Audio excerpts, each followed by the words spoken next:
Host for today. Today, I'm joined by Nate and CJ.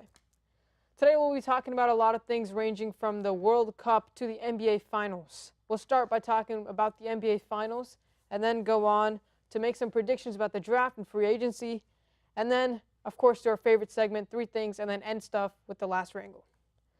We've seen LeBron James and the Cavs make it to the finals against the Golden State Warriors for the 4th time in a row. The Warriors have absolutely dominated this time. Kevin Durant had a monster 43-point game last game. LeBron still dominates, but it's for a losing effort. So in the end, the Warriors have won 3 games. Game 1 was close. Game 2 was not close at all. In Game 3, the Warriors pulled away late. Kudos to, as I said, Kevin Durant's 43 points. So, guys, who is to blame for the Cavaliers' losses? Well, I'll start us off. We'll start off with the obvious one here, J.R. Smith. After a missed free throw, he grabs the ball and starts running off to half court. I don't know why. He said they thought they had the lead, but instead he just pretty much cost them a really crucial game. Did JR just not look up at the scoreboard or the better one besides all the memes? My personal thing is he thought their basket was on the other end, so we went, oh, I got to go that way, guys. See ya. Yeah, but let's remember about the guy who got them to that mistake, and that was George Hill. Remember, going into free throws after getting fouled by Klay Thompson, he went in with an 81% free throw percentage, which is a pretty good free throw percentage. Made the first one, ties the game up, 107-107, and then misses it, which was surprising to me because you expect a guy with an 81% free throw percentage to make the shot, but he missed it, and that costed them the game. Well, honestly, for me, it's the fact that the Cavs, they don't have any depth on the bench. You look at the Warriors, you look who they've got. I mean, you're not going to know most of the guys besides maybe Andre Iguodala, who's like reigning 6-man champion of the year. But the Warriors have that depth on the bench. I mean, they got a good backup point guard. They've got who else do they have? Iguodala, Joel, Looney also starts. Javon Looney, and and JaVale. Every time he goes over the half-court line, Shaq just starts calling out.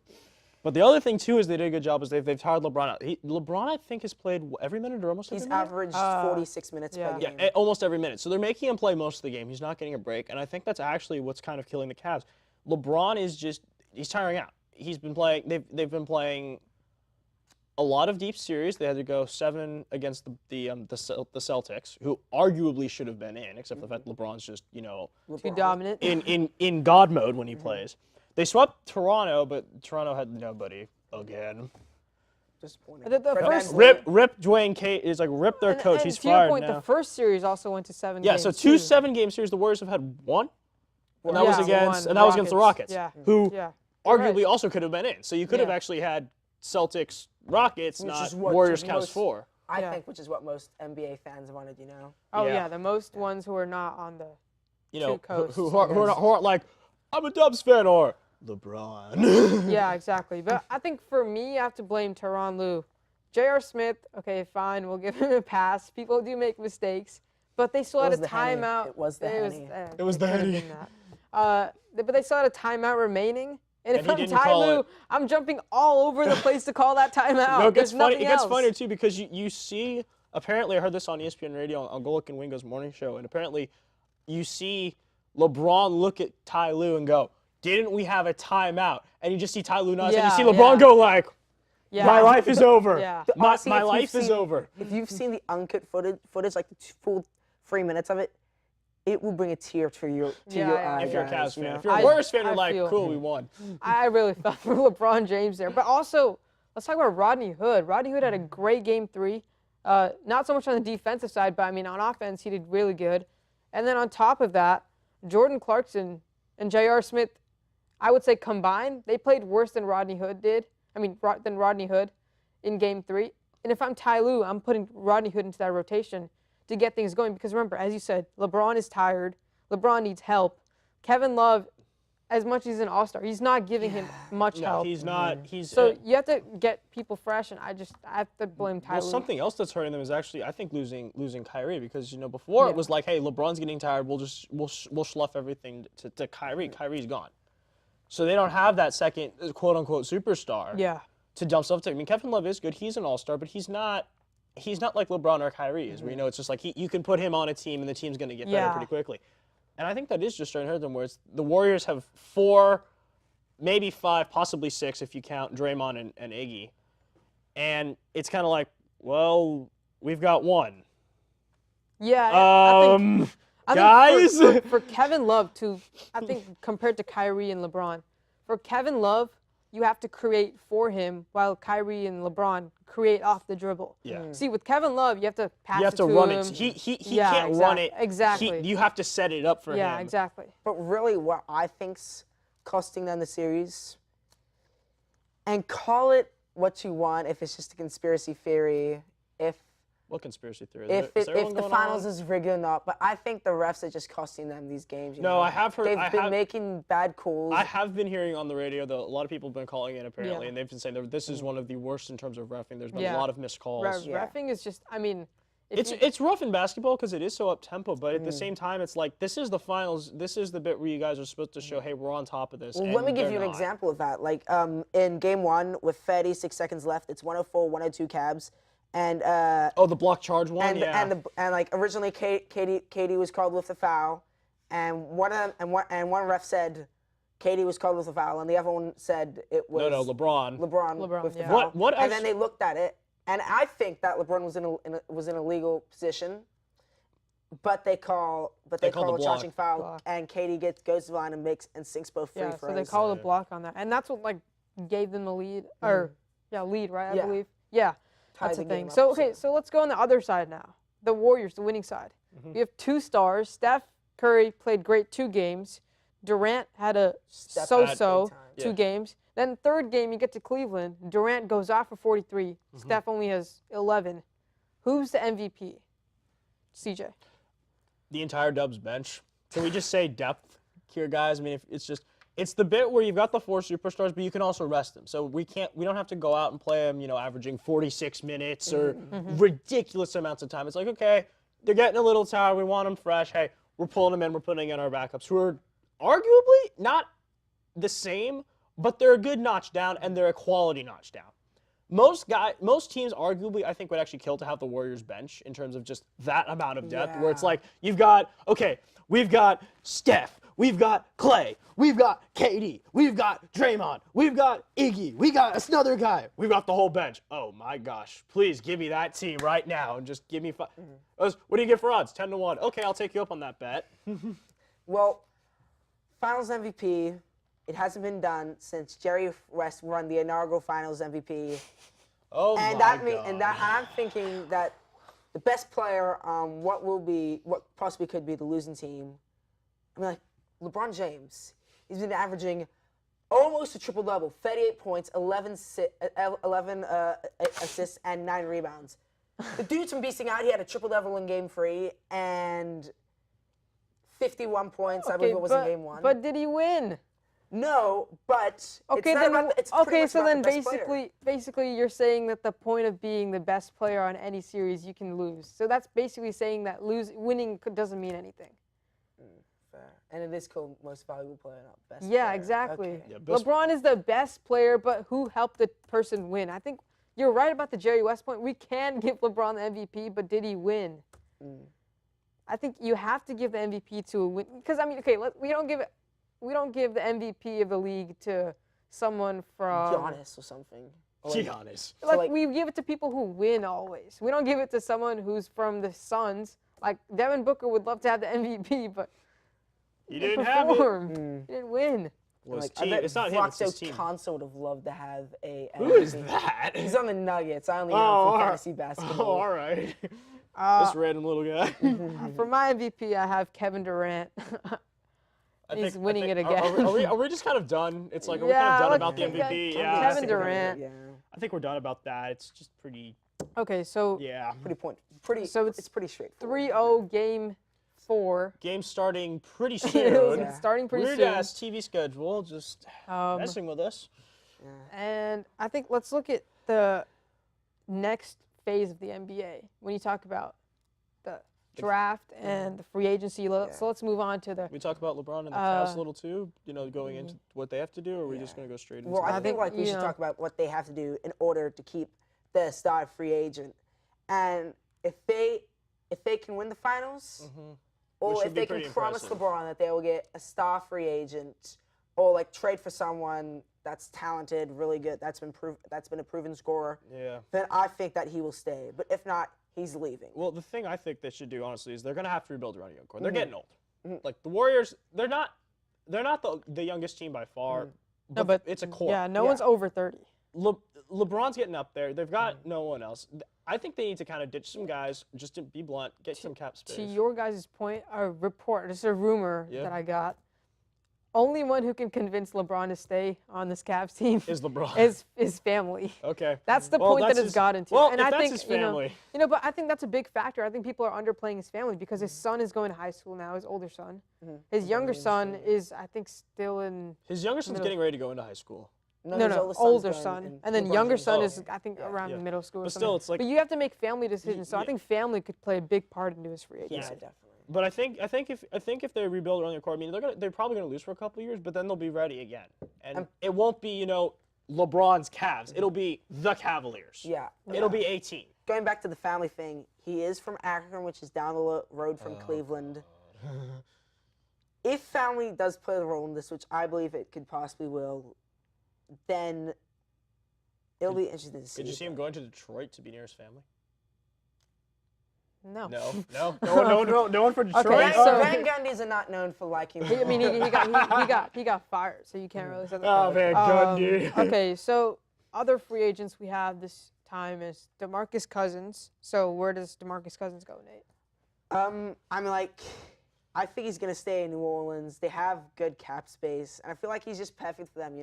Like he's developed a really good relationship with the front office and his front court teammate Anthony Davis, and I think that's just the main reason right there for him to stay with the Brow and Nola. Yeah. I've got him going to Dallas. So I found an article, and apparently Mark Cuban's been tweeting out he's looking for a couple guys to get in the offseason, try to boost up the Mavs, and apparently he really wants DeMarcus. That's something right there. When the owner of the team is basically saying, we want this guy, we're actively trying to get him, going into the free agency, I think that's showing a really big sign of, we have confidence that the guy's going to be an asset. And I think that's just kind of big. Because Mark Cuban, I mean, he does all this other stuff. He's on Shark Tank. He's got all this stuff.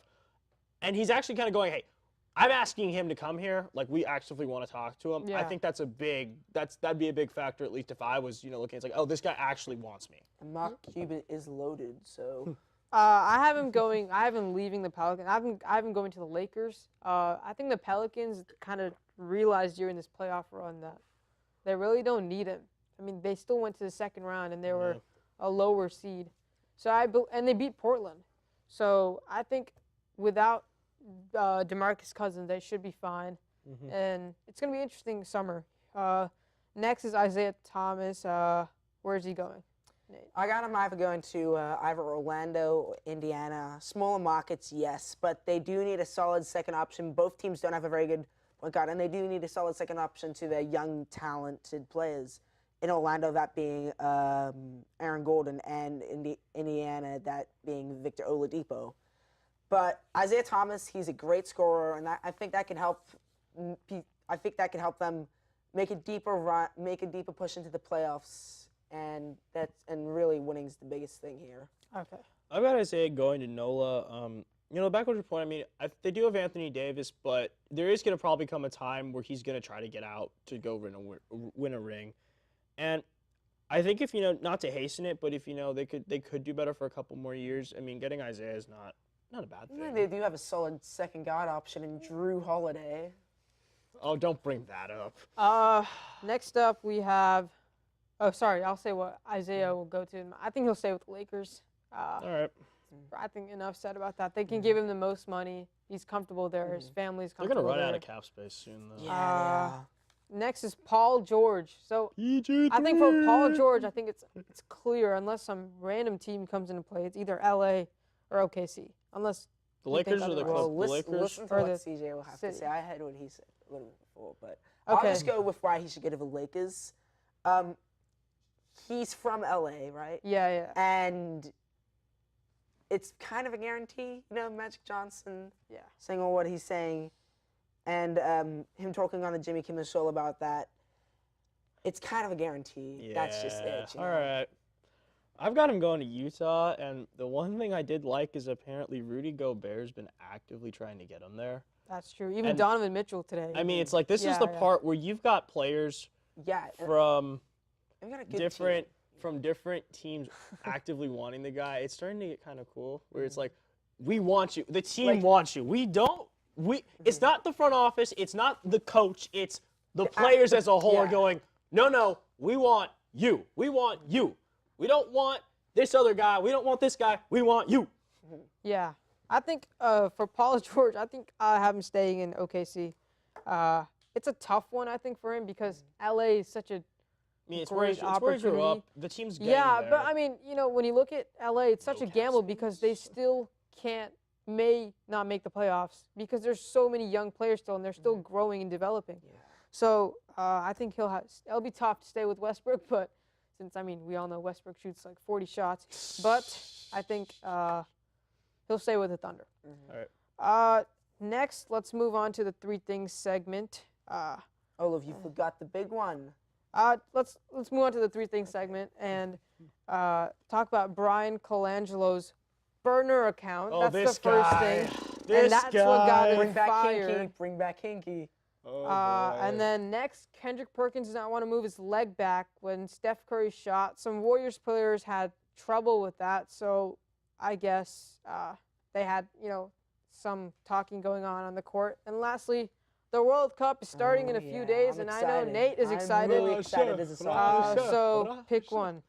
Nate, Nate, we'll start with you. Thank you very much, because I would love to talk about the World Cup. This is going to be it's probably the best time in soccer. It's all the best teams, all the best fed into teams going to one nation, a bunch of I believe it's 12 stadiums, Those and- stadiums in Moscow. and Russians. and it's just all of them playing together, all the best players going up against each other. It's going to be really exciting. And I'd just like to talk about a couple things, including Mo Salah, probably one of the best players right now, one of the most on-form players. And according to Egyptian's physicist, he will be back on Second game. second game Yeah. against Russia, which will be, I think, the biggest game in Group A. I mean, Uruguay's kind of a guarantee, but then that game will basically decide who will be going on to the quarterfinals. There we go. Also, I think I got Brazil or Germany winning. Again? No, well, the most balanced teams in the Alright. thing. They both have a solid attack. Brazil's more an attacking team, while Germany's more sit back and They've play. gone back to the old lockdown Park the defense bus. they ran throughout the entire 80s and 90s. Mhm. Oh, come on. Yeah. So boring. CJ, I think he has Something a he'd like to surprise say. for the World Cup. Well, if anyone's been following Europa, they've been probably reading about this tiny little island nation in the North Atlantic called the Iceland. Besides, everybody has to do this. Okay, everybody, Viking clap on 3. 1, 2. Oh, well, Besides that was off time. well, whatever. Time. Besides the Viking clap, besides the crazy names, besides the biggest kicker of all, the head coach calling the ultras together in a bar outside the stadium and telling them who's going to be starting, the tactics and formation they're going to be using, and some other information. That's ridiculous. No other team in the world would even think about that. That is how confident not only Iceland is, also showing how big the support is for the team. That's a true story, by the way. if you Yeah. guys That is are true. If wondering. you guys don't believe me, go check out SI right now. It's in their newest article. They have a whole thing about it.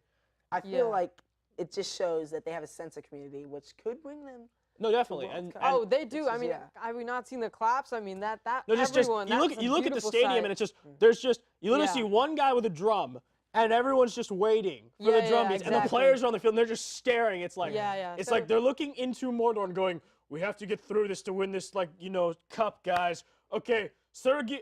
Okay, you get the axe. You get the long ship. What do I get? The helmets. Oh, the important thing." I think I'm excited for the World Cup, but then I'm also kind of mad at Kendrick Perkins. Like, he's got to move his leg back and let Steph run.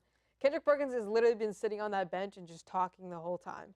Like, he's doing that's nothing. That's all he's been doing. And I get it. You want to get in their head, but, like, it's Sorry, not Kendrick, working. it's not working. It's not working, Yeah. buddy. Like, you need to stop that. You can't do that against a full-on 13-man team Yeah. against your one-man team. Yeah. Sorry, Kendrick.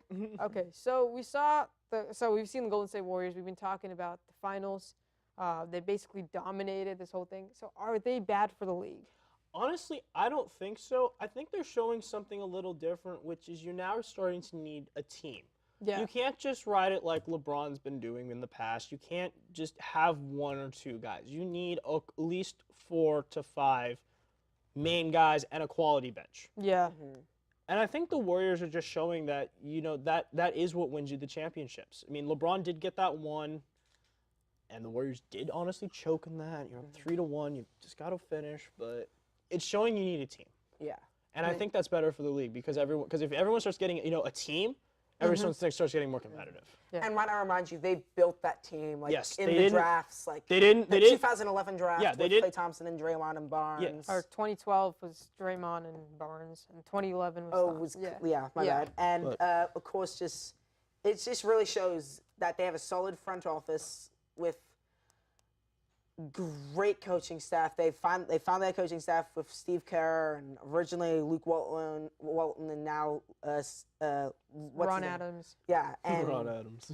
Brown, but they just show that they've truly built it rather than just going out and spending big bucks like soccer teams in Europe and just getting we want LeBron, we want Anthony Davis, we want all these dudes, and we're gonna get him because we have Yeah, $1 they billion have dollars so many rumors swirling around for this summer, and it's kind of crazy. Honestly, I don't think they're gonna make anything. They've got their team. They're just Yeah. they're just Yeah. gonna sit. They're gonna But- they're gonna They're just sit. gonna sit They're gonna sit back, grab a coconut, take a sip, and just put their feet up on the beach and just go.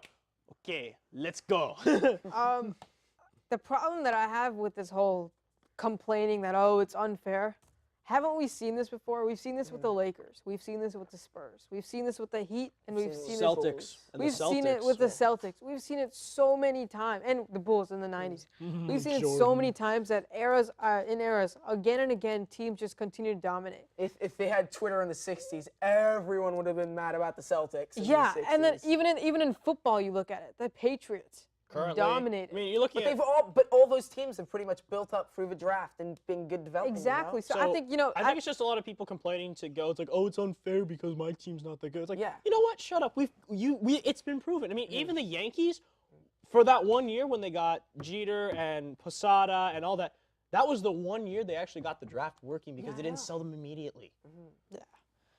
So we have just enough time to quickly talk about the MLB. Alright. So CJ, real quick, who's the most impressive MLB team so far? I'm gonna say the Braves. I mean, look, the young talent, Ozzy Albies and Dansby Swanson, my man Dansby, savage, and they're doing a lot better than I think most people actually thought they would be doing this year, which is very nice, just Okay. in general. Nate. I'm going a surprise for the negative.